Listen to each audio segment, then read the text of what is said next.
Hi, everyone. My name is John Hetherington, and welcome to the 3 Ways Technology is Transforming Accounting. So today I'm really excited to be sharing my tools and frameworks and tactics with you on how you can improve your technology project success and ultimately get some time back in the day. So let's start with how technology is changing the face of accounting, but also our companies in general. And here's what leaders are looking for. They're looking for people to be adaptable to new technologies.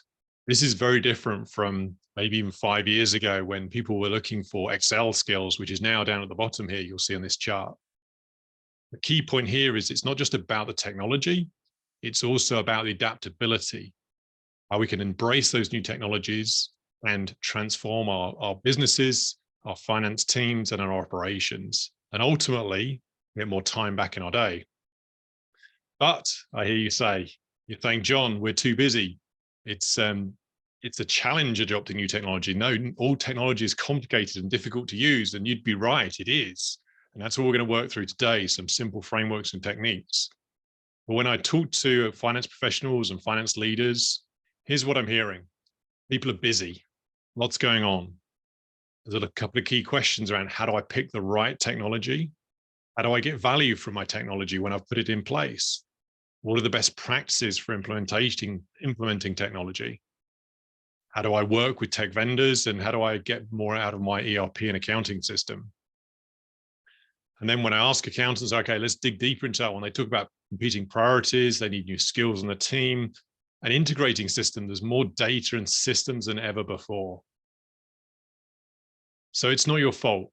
It's a frustration. It's a challenge we face. And I'm going to walk you through this. But first, I want to hear what problems you're facing. Let's get those fingers on keyboards. Let's see what challenges you're seeing. So in the chat there, just write in some frustrations that you're seeing in your day-to-day work. What's stopping you with technology? What do you find most frustrating?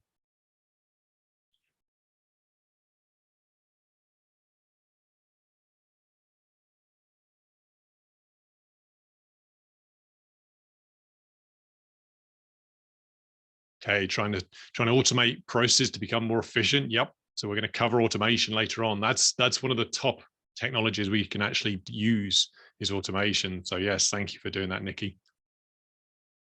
Anyone else have a frustration? Because I want to make sure I'm addressing your challenges and problems during this session as well. So if you let me know, I can make sure I cover those points specifically. Yeah, no time to try new technologies. From Lehigh there, reducing duplication. Yes, we have a lot of technologies doing very similar things. There's a lot of overlap and duplication of effort as well. Yep, thank you, Susan. So keep the chats coming. We'll work through this, but I'm going to address these key points with you because my goal from this webinar is to help you deliver technology successfully and ultimately give you a competitive edge to grow your careers. So if you're in private practice, if you're in an enterprise and finance team, this is how we're going to help you use tools and framework to make your lives better. So how do I know this? For those who've not met me, I started at a very young age on a technical, nerdy background. I love my technical things, my radio controlled car, my Lego Technics. I was an introvert, a nerd, a geek. I love those technical things. And I went into IT. I graduated from electrical engineering and computer science, and then went into a career in IT project management. And I became an expert, but I wasn't achieving much progress. I wasn't getting as far as I wanted to. I'm an expert. Why aren't the salary increase and the job promotions coming my way? What I realized is it's not enough to just be an expert. You have to apply that expertise in the right way. And that's what I've been using ever since with my technology projects. And then in addition to that, my wife had cancer. She's a cancer survivor, and she actually had cancer twice and realized that time is precious. Life is too short. Me and my family, we had to make a change. I was stuck in my career. So I set a goal, set a target of moving to Canada and becoming a consultant, setting up my business, and ultimately helping other people with technology as well. But at the time, I was working full time, so it was difficult to find time to make the move. So what I realized is that focusing on the end goal, that target, and then realized how we apply our expertise to make a difference to others helps you achieve what you want to do. And now I want to share this with you because as I got through this, it really helped me break out of my shell, launched off my career. And now I really want to dedicate my time to helping finance leaders like you save time using technology. So I've done this many times now, and this is why I want to share it with you because it works in real life. A case study here for accounts payable. So I noticed Julie there mentioning around the AP and visa approval. So this is very similar. I worked with a client where they had a highly manual process for invoice processing and accounts payable. A lot of frustrated suppliers, they weren't getting paid quickly. It sometimes took 60, 90 days to get paid. And a lot of duplication of services, a lot of people reviewing invoices over and over again, invoices being sent to the wrong people for approval. It just took too long. It was too manual and too cumbersome and just wasn't efficient. So what I did is I worked with the team. We did a streamline of the process end to end. What does that process look like? How can it be improved? And the key thing I'm going to share with you here is a bad process automated is still a bad process. They need to automate a streamlined process first. That's why that's that manual review, that streamlined design sessions. Then we got some vendors to do a vendor checklist. When we onboard suppliers and vendors, we just did a checklist to make sure we have the right information. Then we applied automation. That was the third step. I'm going to go into this in more detail when we get into the automation section. You can't start with the technology. As a result, we got invoices paid in less than 10 days. We managed to reduce the number of vendors. So we actually got a lot of cost savings. And then we got freedom for reviews from reviews. A lot of people were not having to do any reviews anymore because we had some automated approvals. And this, for the client I was working with, helped us come back stronger from the pandemic.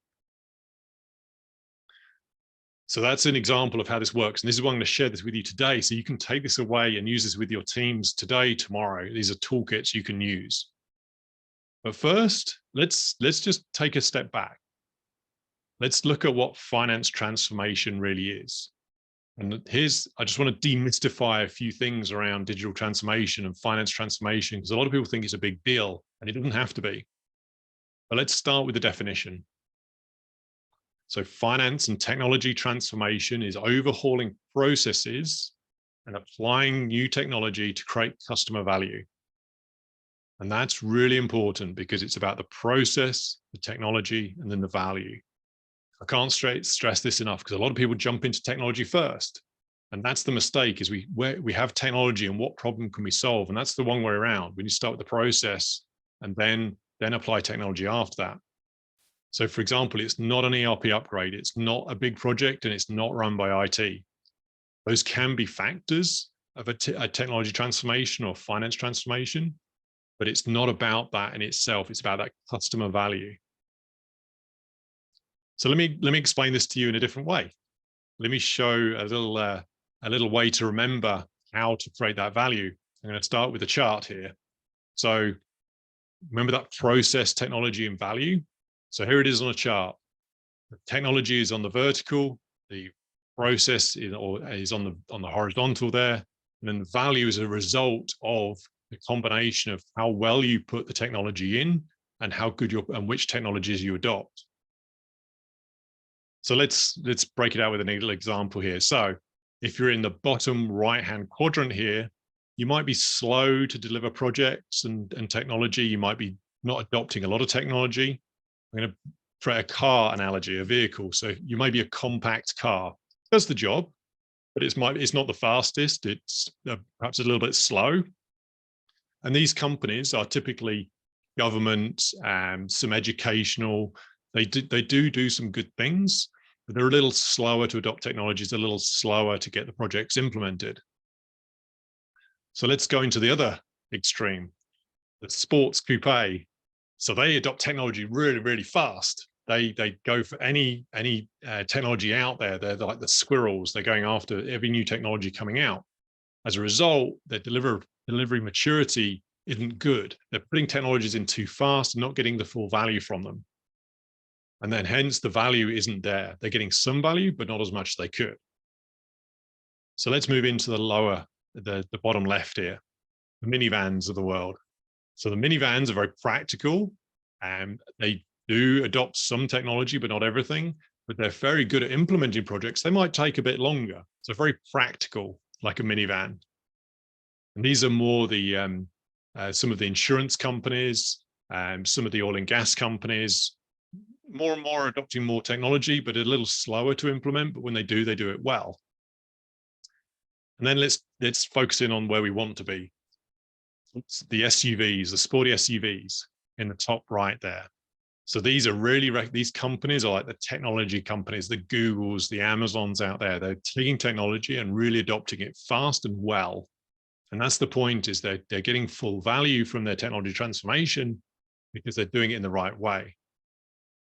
So that's a quick summary of where you could be on this quadrant, how fast you adopt technology and how well you implement it. So question for you, which car are you? You think about your company or your team, which type of car are you? Are you the sporty SUV, or the minivan, the coupe? So I'm going to launch a poll here. Say which type of car are you in that quadrant of delivery versus technology? Let's see what types of people you have out there. Okay, so we've got a couple of compacts coming in. Sporty SUV, awesome. Couple of sporty SUVs, like it.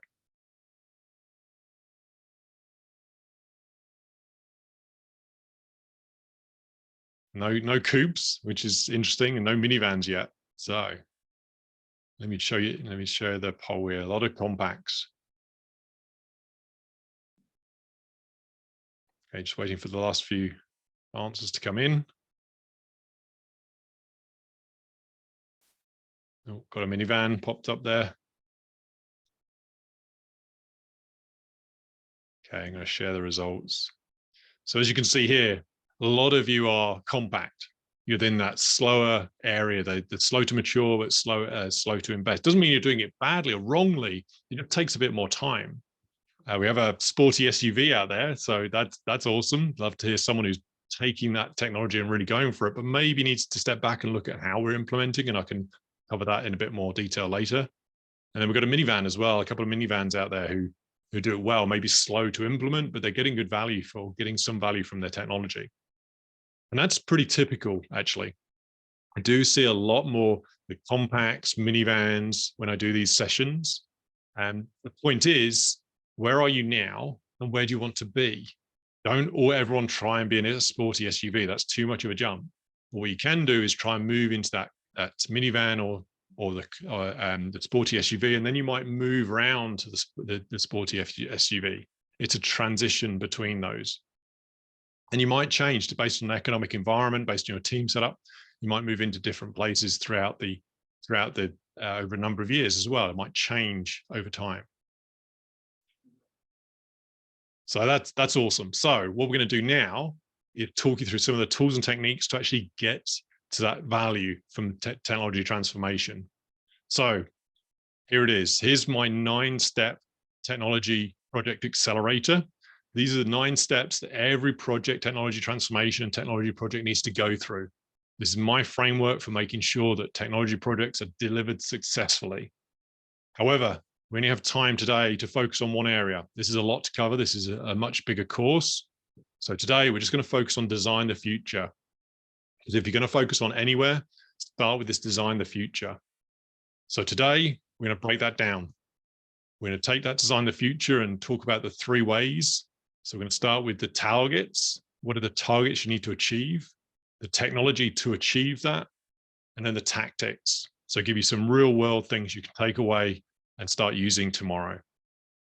Excited about this? Does that sound cool? Okay, good stuff. Right, let's get into it. So targets. This is the number one. I always start with this one because it's the most important. And the reason for this is because when we're moving along this maturity chart, we want to make sure we're delivering it well. And to maintain momentum, we have to have a target. Let's ignore technology for the moment. We'll come on to that in a second. Targets help you maintain momentum, deliver projects well, keep your team focused. And that's important because if you think about our real lives, here's an example. Who doesn't like Hawaii? Who doesn't like going to Hawaii for a vacation? You really want to get onto that beach. You've had a tough year or an end of year and you want to get out there and just relax with a margarita and a tequila on the beach and enjoy the sun. But when you're when you're thinking about that end target, that goal, you're not thinking about buying tickets. You have to do that. Maybe there's a bit of hassle there, but then you have to do your packing. Then you have to get to the airport. Then you have to go through the lineups at the airport. Then you have to go through security checks, taking off your shoes and your belt and jacket and everything else. Then you're waiting on the runway. Sometimes there's delays, maybe de-icing the plane. Then you may have to do a connecting flight. Will you make that connection? Is it on time? Then you might have turbulence in the plane journey, in the plane flight, and you're sitting too close to someone, hoping they don't have COVID or anything else. So you don't want to get sick for your vacation. And then you have to get to baggage claim to pick up your baggage. Hopefully your baggage has arrived. The point is, you don't worry. You have to go through these things to get to that end goal. And that's why that end goal is so important, that target, because it drives you through the hassle of what to get through. And so if we bring this back to our businesses, I always like to refer to John Doerr, who's a bit of a management expert in terms of management by objectives. So he talks about targets being the vaccine for fuzzy thinking. So this is really, really important, folks, because when you're working with the teams around where we want to transform or use technology, we have to have that end goal, that vision, that target. Because when we get distracted, busy, fighting fires, answering emails, if we've got fuzzy thinking, we're not sure what to do, always go back to that target. We can't necessarily focus on it 100% of the day, but it gets us to where we want to get to. That's why we need to focus on it. It creates a source of inspiration and buy-in for our teams. That's why it's so, so important. But instead of letting me talk about this, let me show you John Doerr in his words talking about this. So I'm going to do this. I'm going to share a quick video on this because I think what you'll hear and see is quite inspiring about how he puts this across.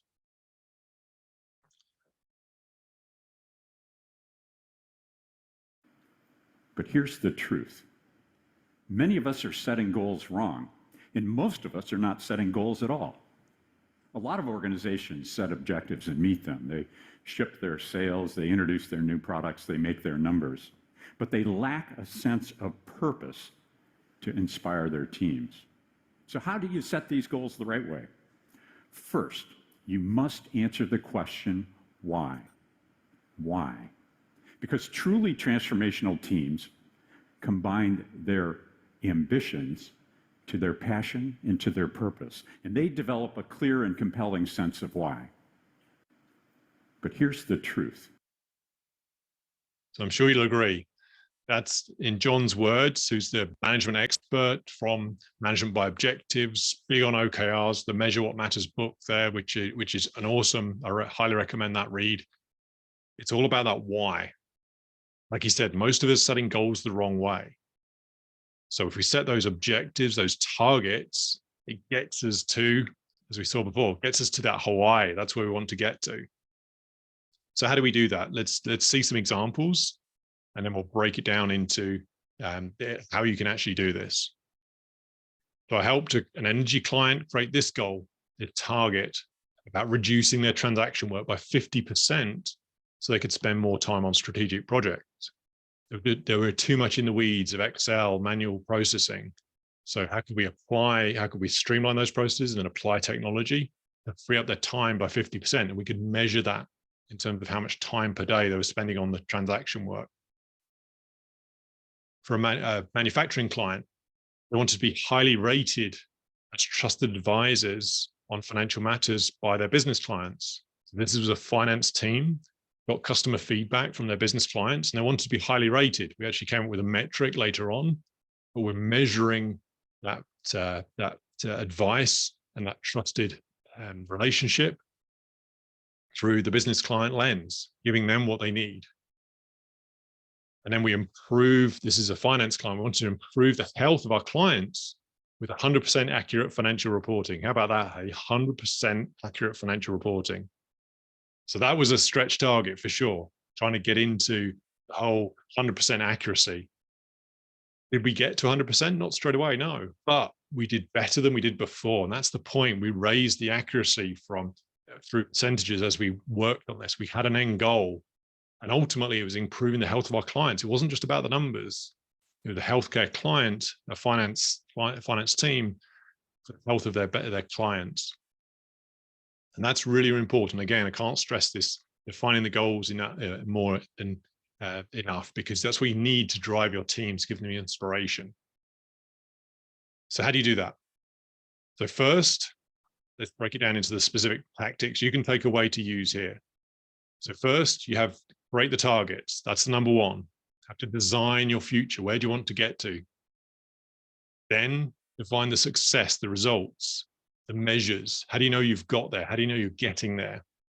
And then the third one, more importantly, is share this with your team, your clients, your managers. I can't stress this enough. A goal is irrelevant if it's just with you. You need to be able to let people know, by the way, this is the most difficult step.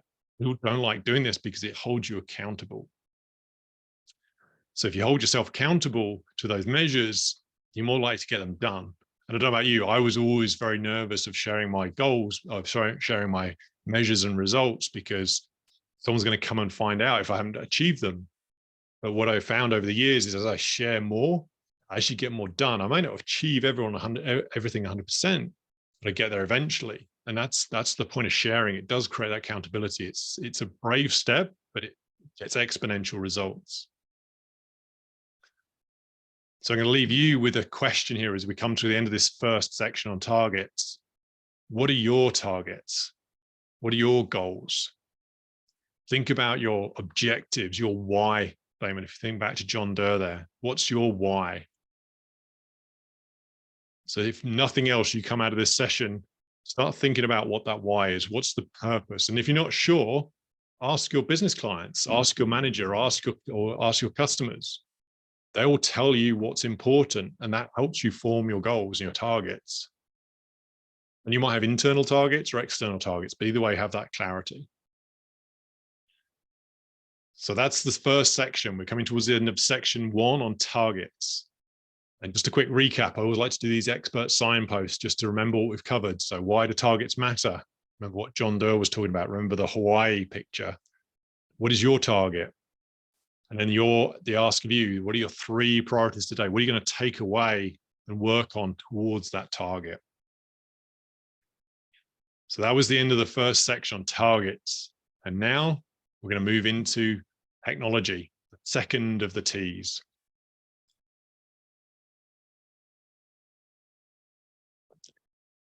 So the reason technology is so important is because we're covering the vertical. Remember this chart with the cars? We talked about maturity in targets in the horizontal in the last section. Now we're talking about technology on the vertical. How much technology you adopt, and make sure you adopt the right technology. So when I ask finance leaders and accountants and my participants what their technology they're adopting, here's what they came back with. Because using technology can help you in turbulent economic times. A lot of people want to cut back, reduce technology, reduce spend. But the best way to get through a recession and turbulent economic environments is to adopt technology in the right way. And that's what we're going to talk to next. And when you talk about which technologies, data analytics, cloud, AI, machine learning, ERP accounting upgrades, and automation and ERP are the key ones. When I ask accountants what they're doing, this is what they came back with. But let me hear what you're doing. Let me hear what you're working through. So here's a quick poll on which technology accelerators you're looking at. So I'm going to launch this next poll. So when you think about technologies and implementation, which ones would you use? Which one are you thinking about, or which one have you done? This is multiple choice, so you can select more than one. And if you have other technologies you're doing, just drop it in the chat here as well. I'd love to know what other technologies you folks are working on.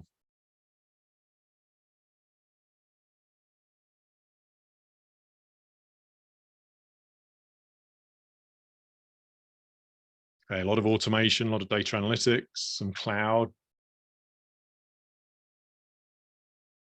ERP as well. Yep, self-serve reporting. So having a good coverage here. Awesome.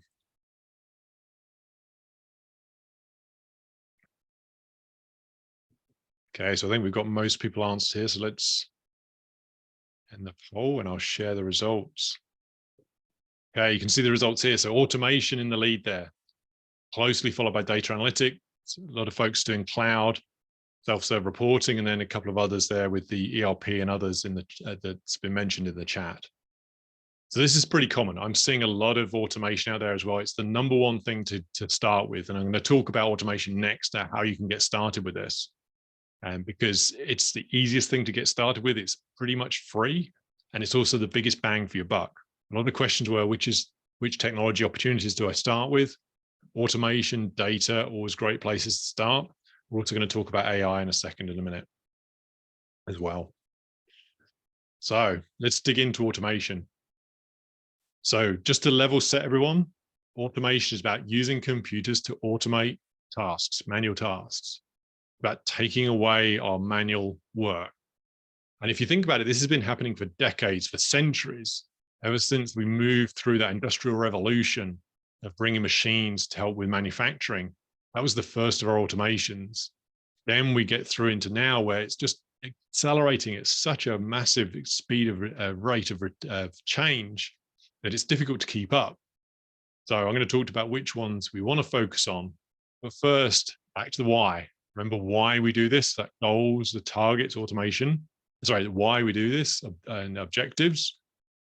The reason we do automation is it helps with decision quality because you're taking away the manual part of it. You're focusing on the analysis. It's a great way to start with employee innovation. One of the first places I'd encourage anyone to get into technology and is innovation is automation. And if it's done right, you reduce those manual errors as well. So that's why we do automation. Again, that end goal to help you motivate your teams when you're getting in the weeds of this, maybe having a bad day with anything you're doing. Why are we doing this? And it's ultimately to better quality, better innovation. So let's talk about where we use it as well. So now that's the why. So where am I seeing common use cases for automation? So data extracting and reporting. This is by far the biggest one. Is we have these Excel spreadsheets that we download from an ERP or accounting system. Just automating that process. Instead of manually exporting it, we automate it through something like Power BI or Power Query. We use the Power Automate functions in the Microsoft suite there to extract data automatically and then to manipulate and transform that data. That's a great way to start because it's pretty much free. And I'm going to show you later how we can use ChatGPT to actually write the code to do the data extracts in the first place. So you don't even need to know about coding anymore. We've even got tools to help us with coding. The next one's onboarding and new hires. And you're probably thinking, I'm not involved in hiring process, but the people who are involved, you can help them understand that there's a way to quickly automate this manual process, especially around reviews of sending a resume around for reviews, who's looked at it, having it consolidated in one place. And then as we go through the hiring process through to onboarding, making offers, making sure they've got a PC and a laptop, make sure they've got right user accounts. That's a process with a lot of manual steps, a lot of areas to automate, a lot of areas that we can just, even creating a checklist is the first step towards automation. And then invoice payment, as we mentioned, that case study I mentioned earlier, how you process invoices. Again, it's a great quick win. Not only does it help you make invoices paid quicker, it also helps your suppliers get paid quicker. And as opposed, it improves your cash flow. So let's talk about the how. So these are great use cases on where to use it. So data, onboarding, and AP, accounts payable. Let's talk about the how. So this is really important, folks. I can't stress this enough. We're not going to start, remember, we're not starting with technology. We're going to start with our targets, our objectives, our why. What do we want to automate and why? What's that goal? Because that'll be your North Star as you're working through this process. This is really, really important, is always start with what do you want to achieve? Maybe it's reduce the as I said earlier, maybe pay the invoices within 10 days, improve your financial reporting accuracy, be very, very clear on the why, the target. Then don't do it on your own. Get your team involved. Understand what the blockers are, the problems, the frustrations with the process. Just ask your team, say, what can we fix? What frustrates you about your day job? Then we can ask that. That gives you ideas on the process, which then we look at the process and what could we automate? What could be streamlined and updated? So again, we haven't introduced technology yet, folks. Remember, this is just about the preparation to make sure it automates quickly, seamlessly. So at the moment, once we have the targets, understand the blockers, then we're looking at tasks, the manual tasks that can be automated. Then we select the technology. And I'm going to talk later about how you select the right technology. But at the moment, this is the fourth step. And then start small and scale. Don't think you have to do a massive, big project to get going on this. Just start small and scale it up fast. See how it goes. Learn, pivot, understand. It's an experiment. Remember, it's an experiment in innovation. So once we start that innovation journey, this is a great way to start. So absolutely start small. So knowing that, where do you see opportunities for automation? What do you think you could apply automation to, knowing the power of automation and how it can work? We'll talk about tools later. If you talk about the approach to doing automation, where do you see that? So let me go back to I'm going to launch this third poll here.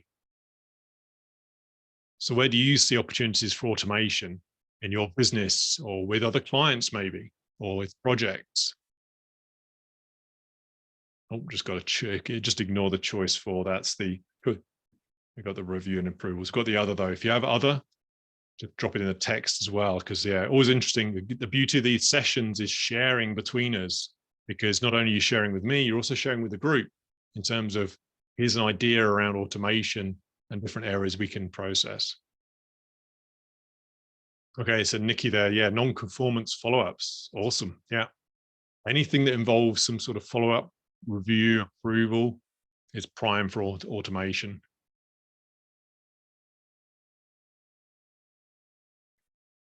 Most people coming in here, so I'll just end that poll and share the results there. So consolidation reporting is in the lead there. Yeah, absolutely. Just automate it, data extract, automate that population into the Excel charts, automate the calculation of cells. That's the base level you can work with right now. More advanced, you can actually automate the end-to-end process of reporting. And we're going to talk about how maybe even the automation of your MDMA, the management discussion and analysis, could we use AI for that? That's a question we can come on to in a second. Yeah, review and approvals. So yeah, as Santosh says there, some QC activities, so review approvals, absolutely. So yeah, this is pretty common. This is exactly where we should be starting. So this is exactly what we want to see, folks. So we talked about automation. Now let's talk about AI. So for anyone who doesn't know about AI or artificial intelligence, let me just break it down for you. It's really simple. It's allowing computers to think like humans. So we've already experienced this with our Alexas, our Googles, and our Siris. That's responding to us. But now there's so many free tools out there. It's really exploding in terms of what we can do. So here, and again, coming back to how this is transforming accounting and our business lives, these are free AI tools to save us time.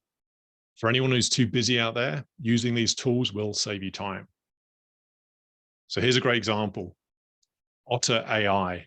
So Otter AI is an automated transcription service. So it transcribes your meeting notes, but it's not just like Teams where it captures the notes. It actually starts to group them by person. As you're entering, it knows from the meeting who's in the room. It then attributes them to the different voices. Then it says, okay, these are the different people saying different things. Then more importantly, it's summarizing those notes. It's creating key points. It's creating actions for you. The AI is so good. It knows when actions are created and then sends them to you saying, here are the actions I heard from this meeting. It's incredibly powerful. Another way to use this is onboarding. We talked about onboarding and the automation earlier of the hiring process. Imagine if you had this during an interview and then it took the notes in the interview for you. Then you could pass those notes to the next person in the interview list, or you send those notes or the summary back to the client, back to the candidate on why they weren't successful. So you already have all the notes captured for you. You don't have to write notes down. You don't have to summarize. It's done for you. Again, there's a free version of this and it saves you time. But then what do you do with this next? So let's build on that. Let's talk about ChatGPT. So for anyone who doesn't know ChatGPT, this is a free tool online where you can use it to come back with more intelligent answers than just a regular search. So if anyone asks me what ChatGPT is, effectively, most people have used Google. You put in a search, but what you find is when you search on Google, you put in certain keywords because you want to find certain things. And then you have to scroll down the list of 10 sites to decide which one makes the most sense. And then you go to that, then you refine and refine and refine. ChatGPT does that for you. It consolidates all the information on the internet. So it's like a very powerful Google search, but then it brings it back in a conversational way or a coding way. As you can see here, it creates the text on screen for how to program for Excel. If you want to use DAX queries in Power BI, we won't necessarily know DAX, but we can get ChatGPT to create that code for us and then just post that into Power BI. So again, it's taking away an element of learning the code, absolutely. But then we can apply that to improve our jobs, to make it easier, make it quicker. So it's changing our roles. It's taking some of the manual work away from us to mean we can add more value. So I'm actually going to quickly demo this for you. So I love ChatGPT. It's so much fun to use. So I'm just going to go here 1 second. Get to the right screen.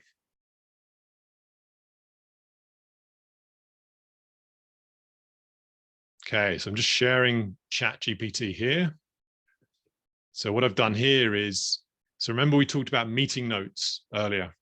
So I've just taken some notes here from a 10 meeting that I had, and I've said, hey, ChatGPT,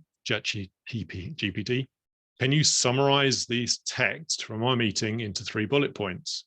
So I pasted this notes in there. Let me go down here and I'm going to regenerate the response here. So this is it live in action. So it's now creating 3 bullet points from that text.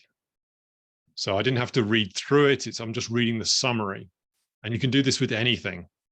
So put in any text to ChatGPT and you can summarize into 3 different points. Or you could say, create a conversational script, or create a conversational email. So take the response. Oops, can't quite see the screen here.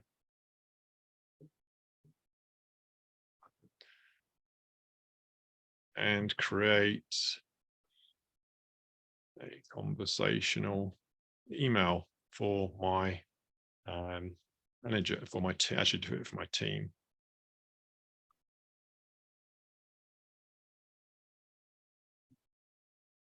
So now it's actually creating the email for you.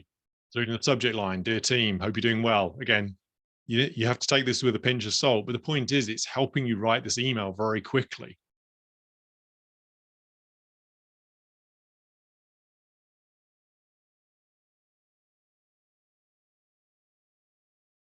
So it's taking some of the comments there and saying how the advantages as well.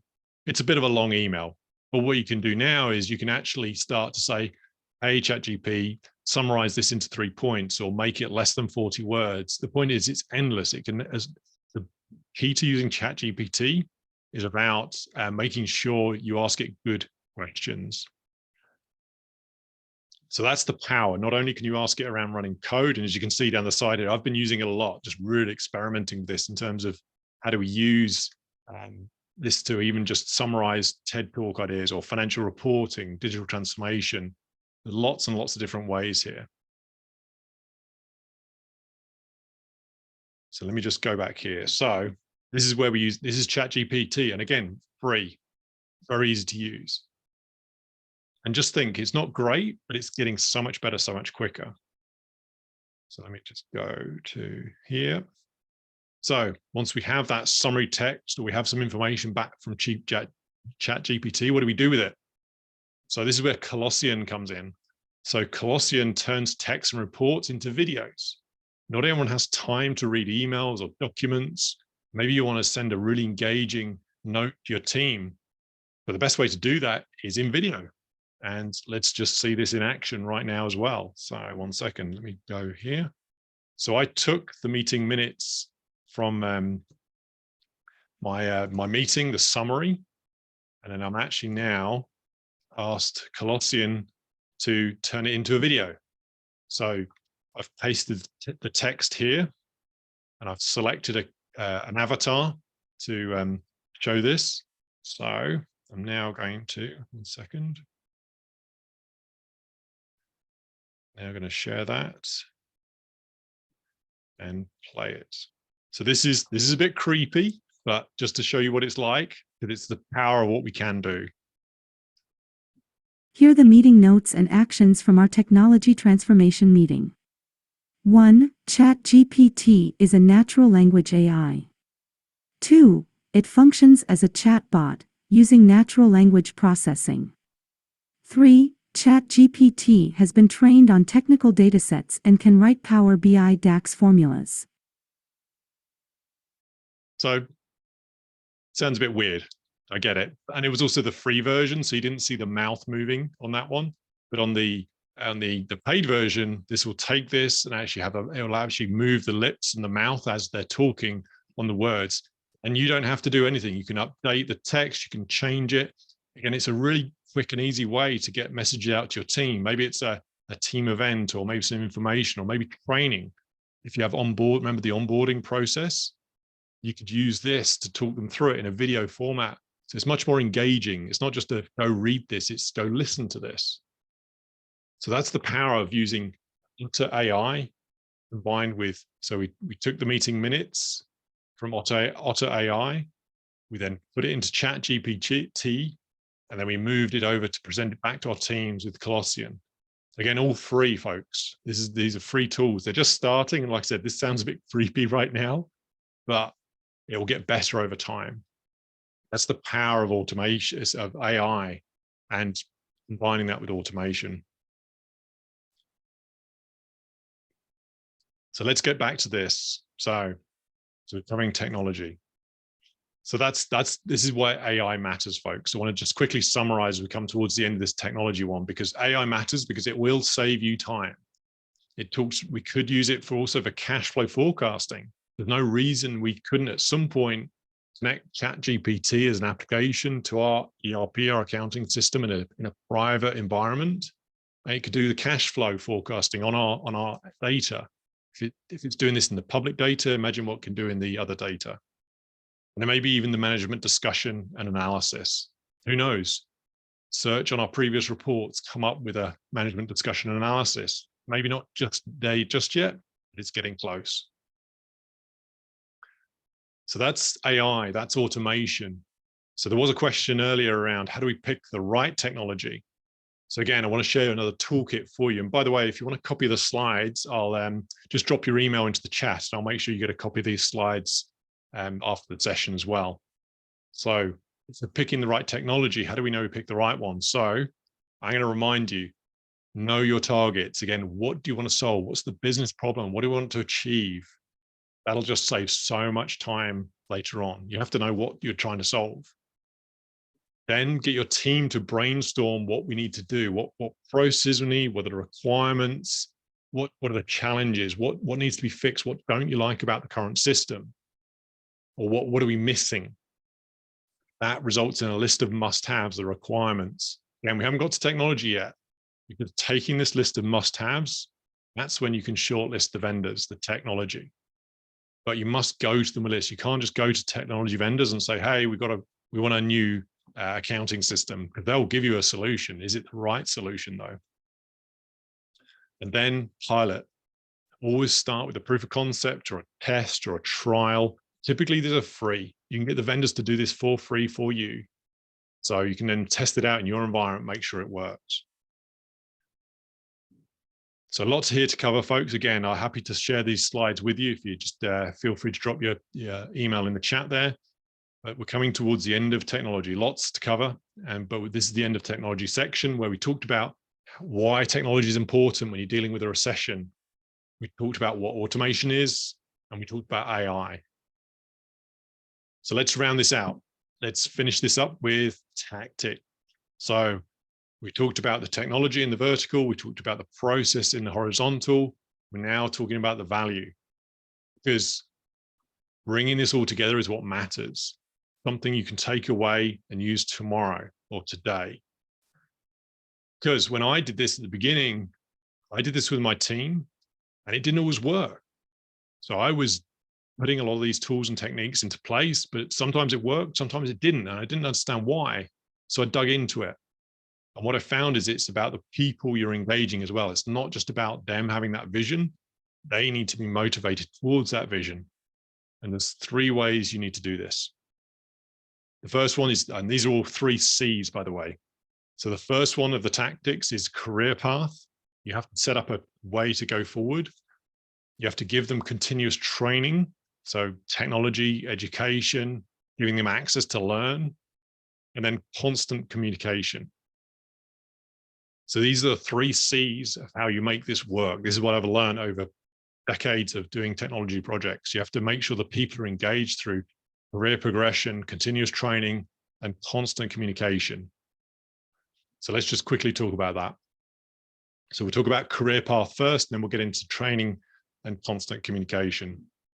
So from a career point of view, this is where we are now. We, at the moment, most of our time is in this data transactions, this data transaction, data entry at the bottom here. But what we need to do is we need to move up. We don't do as much analysis and decision making. What we need to do is we need to move the other way. We need to flip the triangle.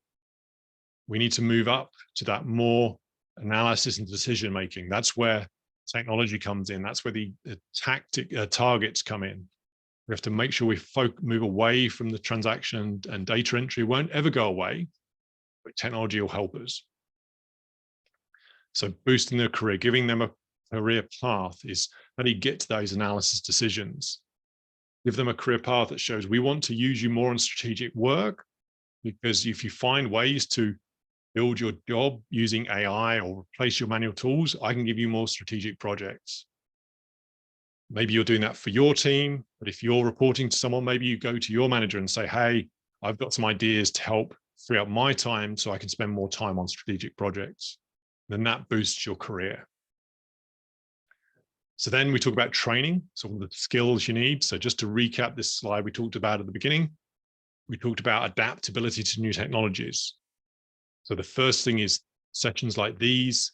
Doing research on YouTube is a great resource. Even going to ChatGPT and asking, what are the key skills my role needs? So one of the things about ChatGPT is you need to give it context. So as an accountant in a financial services company, what are the key training I should look at? And it will come up with a list. May not be perfect, but it will give you some ideas.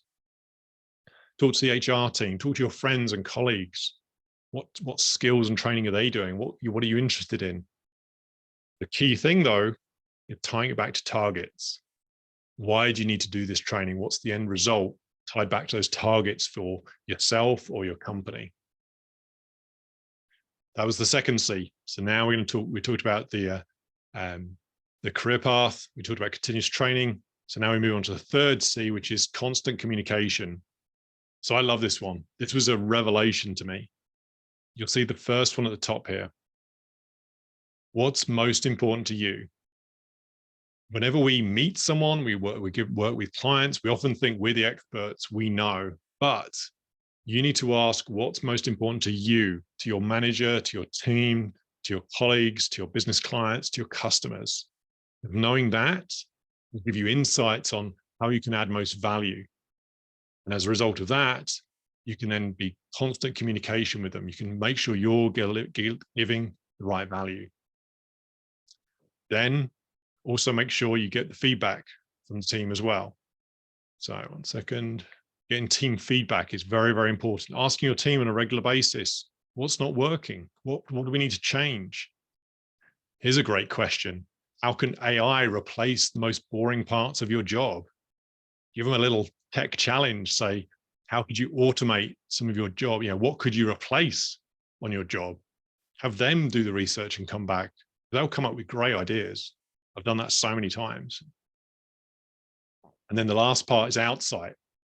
So outsight is that external perspective, communication with the industry, going to conferences, doing sessions like these, understanding what's going on. Because that gives you different perspective on what you could bring to your company, your job, your role, and your team. So those are the 3 ways that constant communication is important. It's asking your client what's important to you, getting your team feedback, and then bringing that outside. It's the opposite of insight. Insight's important, but outside helps you give that external perspective. So those were the 3 C's as part of the tactics. So just to summarize, because we've finished the 3rd and coming towards the end of the session now. So just to wrap this up. So for tactics, we talked about how your role is changing. Remember what CFOs want and how that triangle is inversing.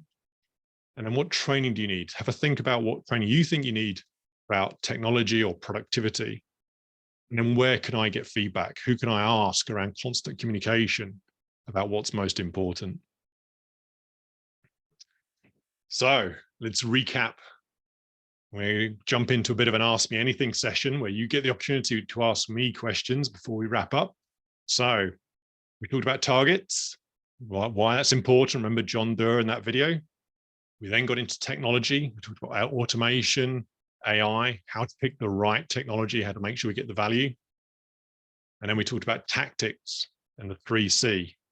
So how are you feeling? Are you feeling excited about technology transformation, or are you feeling a little overwhelmed? Feel free to ask me, use this section now to ask me anything. Drop a question in the chat, or if you wanted to come off mute and ask a question, feel free. Also available directly as well. I'll put my email address in the chat here as well. If anyone wants to reach out for a no obligation chat just to see if you wanted to bounce any ideas off me, feel free to do that as well. I just put my email in the chat there if anyone wants to reach out directly as well. But I'll just pause here for a moment to see if anyone had any questions.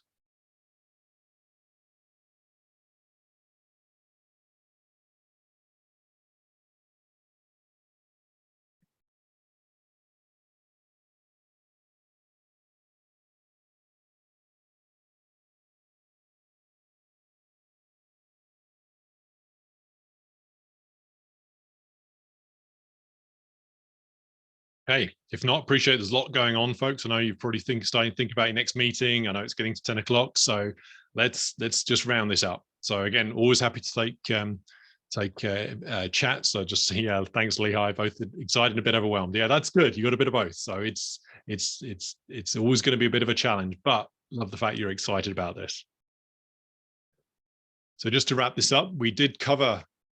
This is part of a much bigger 9-step technology accelerator, which I use for technology projects. And we just covered the design your future elements. Again, there's a lot of things you need to work through to make sure your technology projects and technology transformation is successful.